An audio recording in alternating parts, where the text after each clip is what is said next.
Hello guys, welcome back to my channel. আজ তোমাদের সাথে শেয়ার করব ধনেপাতার পকোড়া।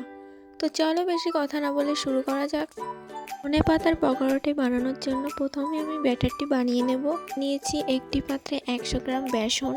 বেসনের মধ্যে এক এক করে দিয়ে দেবো লঙ্কার গুঁড়ো, ধনে গুঁড়ো, হলুদ গুঁড়ো এবং স্বাদ মতো নুন। তোমরা তোমাদের টেস্ট অনুযায়ী মশলা অ্যাড করতে পারো। ভালো করে মিশিয়ে নেব। অল্প অল্প করে জল দিয়ে ব্যাটারটি মাখতে লাগবো, যাতে ব্যাটারটি খুব বেশি ঘনও না হয় এবং খুব বেশি পাতলাও না হয়, যেমনটা আমি করেছি। পকোড়ার ব্যাটারটি বানানো হয়ে গিয়েছে। এবার ধনেপাতাগুলি গিয়ে লম্বা লম্বা করে কেটে ব্যাটারের মধ্যে এক একটা করে ভালো করে মাখিয়ে গরম তেলে ভেজে নিতে হবে। তোমরা চাইলে 2-3টে পাতা একসাথেও করতে পারো। পকোড়াগুলিকে মিডিয়াম ফ্লেমে 1 থেকে 2 মিনিট ভাজার পর উল্টে পাল্টে নিতে হবে, যাতে পকোড়াগুলি ভালো করে ভাজা হয়ে যায়।